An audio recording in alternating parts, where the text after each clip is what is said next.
नमस्कार, मैं मेघा हिंदुस्तानी स्वागत करती हूँ आपका माटी के लाल पर। आधी रात राहुल गांधी एम्स पहुंच गए। क्या राहुल गांधी की तबीयत खराब हो गई है? और अगर नहीं तो आखिर क्या कारण रहा कि आधी रात को राहुल गांधी को एम्स अस्पताल में जाना पड़ गया?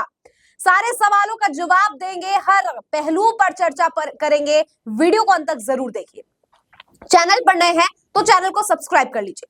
वीडियो की शुरुआत में आपको बताते हैं कि आधी रात राहुल गांधी एम्स पहुंचते हैं और इसका कारण राहुल गांधी की तबीयत खराब होना नहीं है, बल्कि राहुल गांधी एम्स में मरीजों से बातचीत करने, उनके हाल का मुआवजा लेने पहुंचे थे, मुआयना करने पहुंचे थे। इस बात का कि क्या जो सरकार दावा करती है, चाहे केंद्र सरकार हो चाहे राज्य सरकार हो, इसलिए कह रही हूं कि क्योंकि लगातार राहुल गांधी पूर्व मुख्यमंत्री दिल्ली के अरविंद केजरीवाल पर न केवल हमलावर रहे हैं, बल्कि जगह जगह जाकर अरविंद केजरीवाल की सच्चाई बताते हुए भी नजर आए। चाहे वो यमुना घाट को लेकर हो, चाहे भ्रष्टाचार को लेकर हो, जो भी वायदे केजरीवाल ने किए और सत्ता में आने के बाद उन वादों पर खड़े नहीं उतरे, उन बातों को एक्सपोज करने का काम राहुल गांधी अब फ्रंट फुट पर आके कर रहे हैं, जब चुनाव का बिगुल बज चुका है।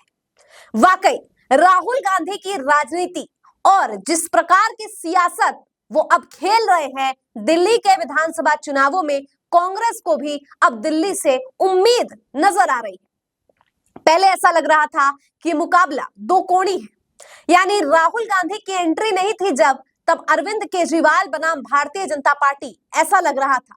लेकिन राहुल गांधी की एंट्री से अब दिल्ली के विधानसभा चुनावों की में और रौनक आ गई है, क्योंकि अब राहुल गांधी सियासी रूप से सक्रिय भी हो गए हैं दिल्ली के चुनावों में, और भाषणों में, न केवल भाषणों में, बल्कि अब इतने सक्रिय हो गए हैं कि खुद वो जगह जगह जाकर मुआयना करते हुए नजर आ रहे हैं।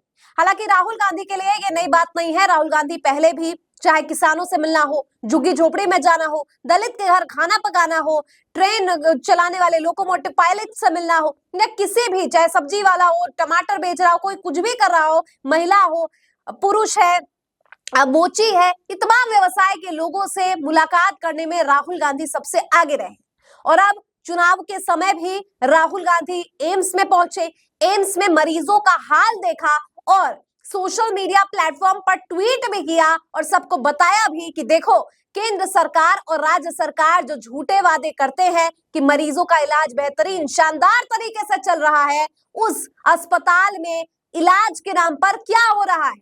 लोग सड़कों पर बैठे हैं, जमीन पर, ठिठुरती ठंडी है, तापमान दिल्ली में आज कितना है, कैसा है, बताने की जरूरत नहीं है, आप महसूस कर सकते हो। और जो दिल्ली के बाहर के लोग हैं, उनके जान पहचान के लोग होंगे, वो बता देंगे आपको कि दिल्ली में आज कड़कती ठिठुरती हुई ठंड है, और उस ठंड में जमीन पर बैठकर मरीज अपनी बारी का इंतजार कर रहा है।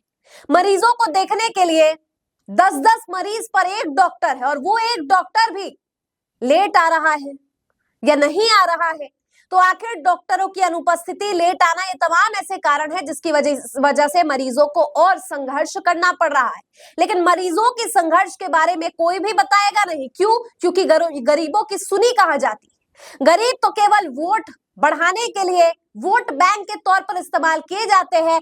पिक एंड यूज वाला काम होता है गरीबों के साथ, इस्तेमाल कर लो और फेंक दो। बस उसी तरीके से मरीजों को आज जमीन पर लेकर आ गई है ये दिल्ली सरकार है, चाहे केंद्र सरकार हो, सबने मिलकर दिल्ली में शासन करके आज जनता के साथ बेवफाई की है, जनता के साथ गद्दारी की है। और यही बात राहुल गांधी भी कह रहे हैं। राहुल गांधी से बातचीत करने वाले लोगों ने तो ये तक कहा कि राहुल गांधी जो है वो आर्थिक सहायता भी करेंगे उन लोगों को। हालांकि राहुल गांधी अपनी पब्लिसिटी के लिए इस प्रकार की बातें कभी नहीं करते हैं, लेकिन जब लोग कह रहे हैं तो सत्यता तो होगी।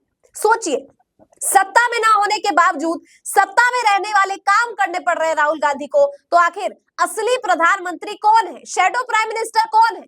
किसे होना चाहिए तख्ती पर? जब सत्ता में ना होकर काम इतना हो रहा है, जब इतना मुआयना किया जा रहा है, तो सत्ता में होंगे तो शायद काम भी बेहतरीन ढंग से होगा। चलिए देखते हैं दिल्ली की सियासत में जनता किसको सरताज बनाती है। कमेंट करके बताइए। मुझे दीजिए इजाजत, देखते रहिए माटी के लाल। धन्यवाद।